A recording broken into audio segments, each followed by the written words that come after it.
Thanks for joining us on this edition of Real Life. I'm Eric Godfrey. World War II is considered the costliest war in human history. The war left at least 70 million people dead, or 3% of the world's population at the time. The deaths that directly resulted from the war were about 50 to 56 million, while about 19 to 28 million died from war-related famine and diseases. Of the total number of deaths, 21 to 25 million were military and 50 to 55 million were civilians. Some of the countries with the highest number of casualties were the Soviet Union, 27 million, China, 15 to 20 million, Germany, 6.9 million.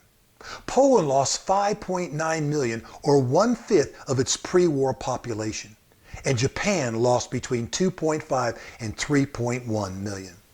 It was a Sunday, September 2nd, 1945, at Tokyo Bay on the deck of the battleship USS Missouri, when the enemy formally surrendered and accepted the defeat of World War II. General Douglas MacArthur on that eventful day said this: "Today the guns are silent, the skies no longer rain death, the seas bear only commerce. Men everywhere walk upright in the sunlight. The entire world is quietly at peace. The destructiveness of war potential through progressive advances in scientific discovery has in fact now reached a point which revises the traditional concept of war. Men since the beginning of time have sought peace, but military alliances, balance of power, League of Nations, all in turn failed, leaving the only path to be by the way of the crucible of war. We have had our last chance.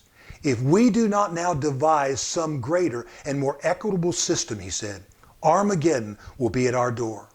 The problem is basically theological and involves a spiritual recrudescence or breakout and improvement of human character. It must be of the Spirit if we are to save the flesh. Did you know that the greatest war the world has ever known is coming? It is Armageddon. Listen to the prophet Joel's account of this in Joel chapter 3, verses 1 to 2, and then 9 to 17. "Yes, in those days and at that time, when I restore the fortunes of Judah and Jerusalem, I will gather all the nations and take them to the valley of Jehoshaphat. I will enter into judgment with them there because of my people, my inheritance Israel. The nations have scattered the Israelites in foreign countries and divided up my land. Proclaim this among the nations. Prepare for holy war. Rouse the warriors. Let all the men of war advance and attack. Beat your plows into swords and your pruning knives into spears. Let even the weakling say, I am a warrior. Come quickly, all you surrounding nations. Gather yourselves. Bring down your warriors there. Let the nations be roused and come to the valley of Jehoshaphat. For there I will sit down to judge all the surrounding nations. Swing the sickle, because the harvest is ripe. Come and trample the grapes, because the winepress is full. The wine vats overflow, because the wickedness of the nations is great. Multitudes, multitudes in the valley of decision, for the day of the Lord is near in the valley of decision. The sun and moon will grow dark, and the stars will cease their shining. The Lord will roar from Zion and raise his voice from Jerusalem. Heaven and earth will shake, but the Lord will be a refuge for his people, a stronghold for the Israelites. Then you will know that I am Yahweh your God, who dwells in Zion, my holy mountain. Jerusalem will be holy, and foreigners will never overrun it again." In this part one of Approaching Armageddon, we will look at two things: the location of this battle and the losers of this battle. Revelation 16:16 tells us of the location of this battle. "So he assembled them at the place called in Hebrew Armageddon." This is located in the lower Galilee region of northern Israel. Revelation 16:14 says demons gather them there, but God is the ultimate one that makes that happen. Armageddon, or Mount of Megiddo, is located adjacent to the plain of Megiddo to the west. So Megiddo is the Hebrew word corresponding to the Greek word Armageddon. It was this valley or plain of Megiddo that Napoleon is said to have looked on and stared with deep emotion. "This is the ideal battleground," he said, "for all the armies of the world." How prophetic his statement. This valley is 14 miles wide, 20 miles long. It was the scene of many great battles in the Old Testament. For instance, Barak and the Canaanites, Gideon and the Midianites, and King Saul and Josiah were both killed there. In essence, Armageddon is mainly a place where the armies will gather from around the world. The Battle of Armageddon will stretch from the valley of Megiddo to the north of Palestine, through the valley of Jehoshaphat near Jerusalem, and on down to Edom at the extreme southern part of Palestine. In reality, the armies are scattered out over a 200-mile area up and down from this central location. Next in order, we see the losers of the battle. Revelation 16 verses 12 to 14 states, "The sixth angel poured out his bowl on the great river Euphrates, and its water was dried up to prepare the way for the kings from the east. Then I saw three unclean spirits like frogs coming from the dragon's mouth, from the beast's mouth, and from the mouth of the false prophet.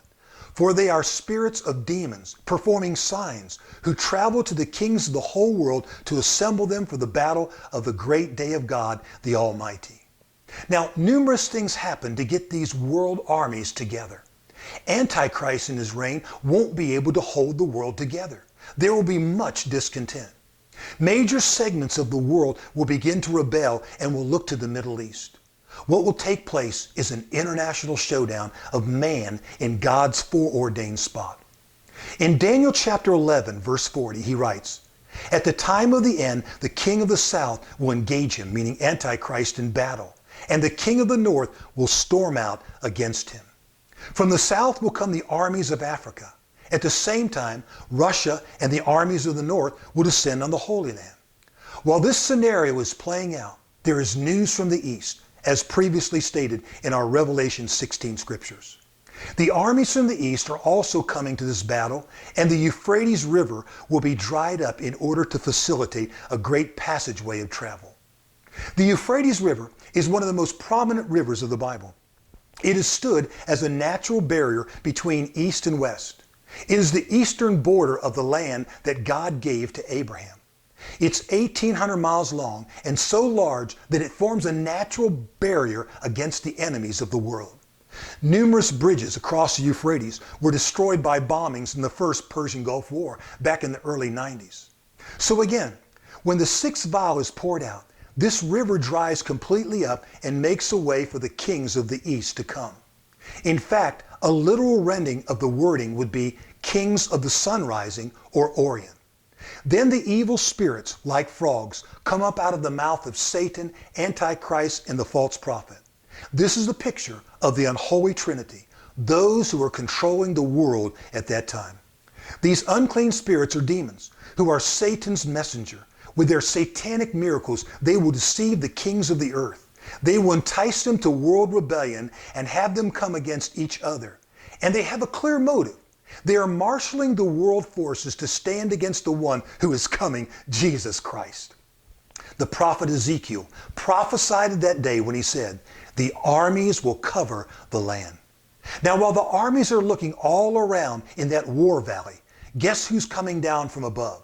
They are joining forces as a one world army in an attempt to fight against God himself. Today in modern Megiddo, the site of the future battle, it draws thousands of tourists every year, many of them attracted to the site because of the prophecy of the end-time battle that is to take place there. Tour guides to the site often greet their guests by saying, "Welcome to Armageddon." Thank God, believers in Jesus Christ will not be around on earth to experience this nightmare.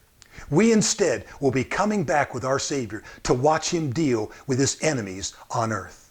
Next time, part 2 of Approaching Armageddon. Until then, this is Real Life, and I'm Eric Godfrey.